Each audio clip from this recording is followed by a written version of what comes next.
அன்பின் உள்ளங்களே, ஆண்டவர் உயிர்த்து பிற்பாடு சொல்லிய ஒரு பொன்னான வார்த்தை. யோவான் நற்செய்தி 20ஆம் அதிகாரம் 19 வசனத்திலும் 21ஆம் வசனத்திலும் 2 முறை சொல்லுகிறார், உங்களுக்கு சமாதானம் உண்டாகுக. சமாதானம் என்பது மனிதனுக்கு கிடைக்காத ஒரு பொக்கிஷம். 2 பேருக்கு சண்டை போட்டா சமாதானம் கெட்டு போகும். வீட்டில் மனைவி பேசலைன்னா, கணவன் பேசலைன்னா சமாதானம் கெட்டு போகும், நிம்மதி கெட்டு போகும். ஆகவே ஆண்டவராகிய இயேசு கிறிஸ்து ஏற்படுத்திய திருச்சபையில ஒவ்வொரு திருப்பலியிலும் சமாதானம் என்று சொல்லப்படுகிறது. ஆனால் சமாதானம் இருந்தால்தான் இயேசுனுடைய அமைதி சமாதானம் இருக்கும். ஆகவே சாங்கியத்திற்காக சமாதானம் என்று கை வணங்கினால், மனதுக்குள்ள மன்னிப்பு இல்லாமல் இருந்தால் அந்த மகிழ்ச்சி கிடைக்காது.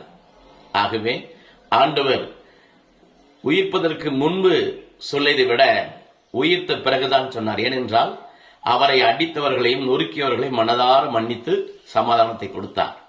ஆகவே யாராயிருந்தாலும், குருவாயிருந்தாலும், மதபோதர்களாயிருந்தாலும், சாதாரண விசுவாசிகளாயிருந்தாலும் எல்லாருக்கும் கொடுத்த கட்டளை ஒன்றே. ஆகவே மன்னிப்பில்லாமல் சமாதானம் இல்லை. ஆகவே நம்முடைய விரோதிகளை, துக்கம் படுத்தியவர்களை, துயரப்படுத்தியவர்களை, ஏமாற்றியவர்களை மன்னித்தால் சமாதானம் நம் வீட்டிலும் இருக்கும், மனதிற்கும், வாழ்க்கையின் அர்த்தமும் நமக்கு தெரியும். ஆகவே சமாதானம் என்று வாயில் சொல்வதற்கு முன் அவர்களை மன்னித்து சமாதானத்தோடு வாழ ஆண்டவர் நம்மை அழைக்கின்றார். சமாதானம் இருந்தால்தான் மகிழ்ச்சி, நிம்மதி எல்லாம் வீட்டுக்கு வரும். ஆமென்.